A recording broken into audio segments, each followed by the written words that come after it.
Halo semua, salam sejahtera Malaysia. Selamat datang ke channel Fels Lifestyle. Tuan-tuan dan puan, terima kasih kerana terus bersama di dalam channel ini.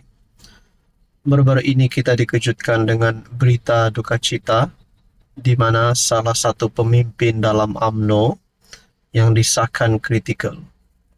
Dan pada akhirnya, berita duka cita ini semakin menjadi satu lagi kesedihan kepada rakyat Malaysia, terutamanya kepimpinan politik dan terutamanya kepada kepimpinan UMNO.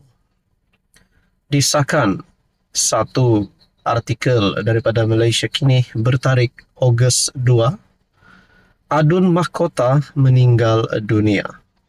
Salam takziah diucapkan.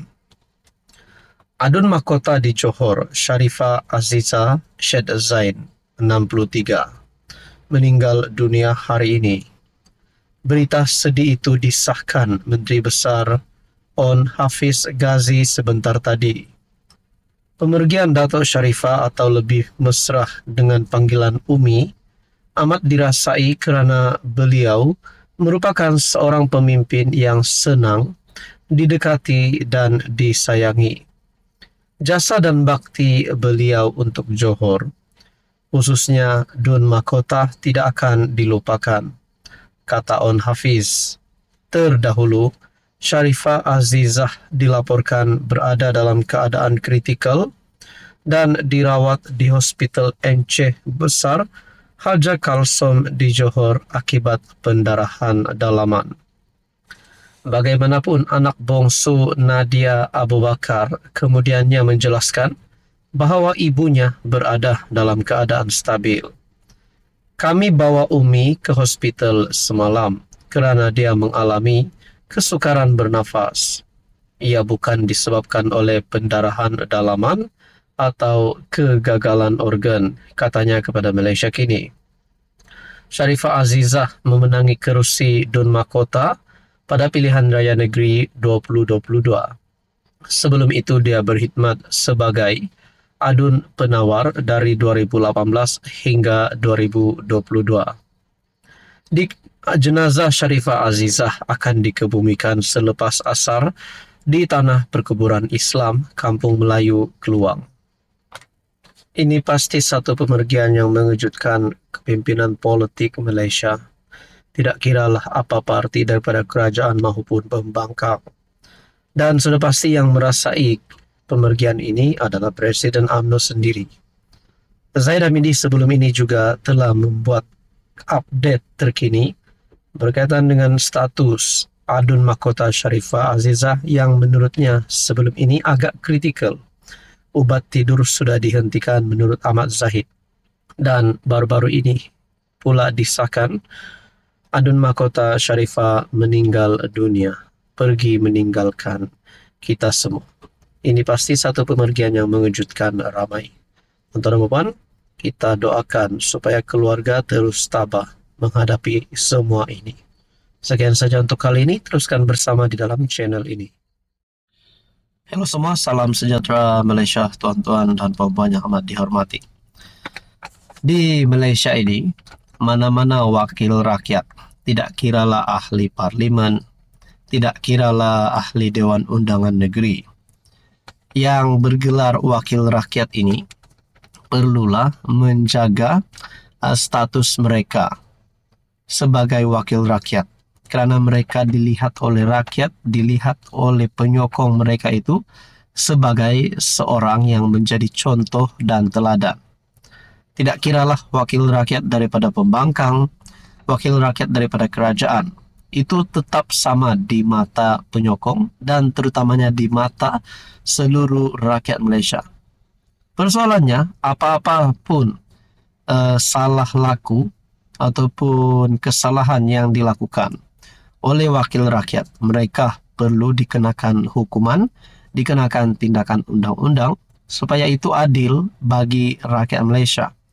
Janganlah pula oleh kerana mereka wakil rakyat, mereka tidak boleh dikenakan tindakan undang-undang. Berkaitan dengan ini, satu lagi adun daripada pembangkang ataupun adun PN yang sebelum ini pernah viral, di mana adun daripada pembangkang ini ataupun pembangkang hari ini di mana sebelum ini Adun PN yang sebelum ini memapah wanita mabuk ke hotel. Dan ini update terkini case tersebut dikongsikan melalui Harapan Daily bertarik 31 Julai. Mangsa Rogol mengaku biasa tidur bersama Adun PN.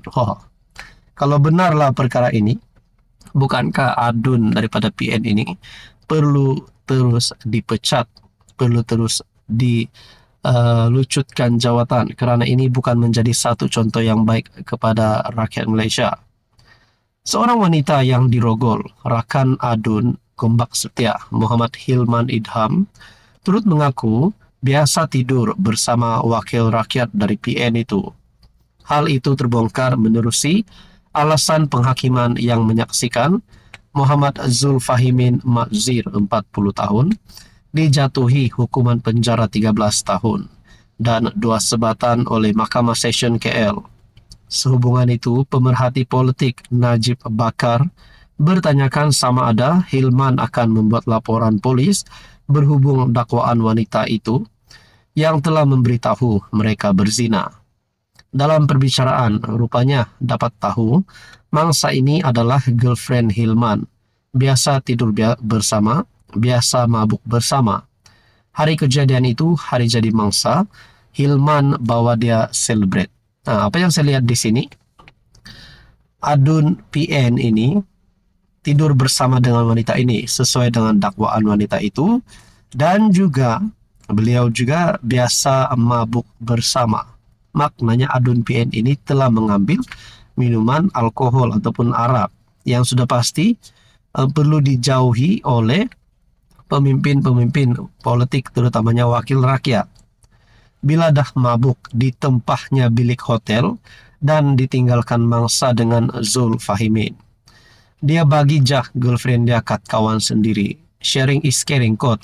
Amerika sungguh Adun PN ni rupanya ya, perlinya. Dalam masa sama, Najib menyarankan agar laporan kepada Jabatan Agama Islam berkaitan perlakuan terkutuk itu dibuat. Kalau Hilman tak lapor, kira betul lah kan. Kalau dah ni, boleh dah ni buat laporan kepada Jabatan Agama Islam terhadap Adun PN kerana berzina, tulis Najib Bakar lagi. Untuk rekod, orang ramai boleh memuat turun alasan penghakiman kes rogol yang membabitkan kenalan pemimpin PN berkenaan. Menerusi dokumen mahkamah itu, Hilman menjemput wanita berkenaan untuk sambutan ulang tahun kelahiran di sebuah restoran di hotel berkenaan bersama tertuduh iaitu Zulfahimin dan beberapa lagi rakan lain pada penghujung 2020. Saudara-saudara, Anda boleh lihat melalui artikel Harapan Daily untuk berita sepenuhnya. Apa komen Anda berkaitan dengan isu ini? Sudah pasti kalau berkaitan dengan zina, berkaitan dengan arak adalah satu perkara yang sensitif, terutamanya bagi pemimpin politik. Apa komen Anda?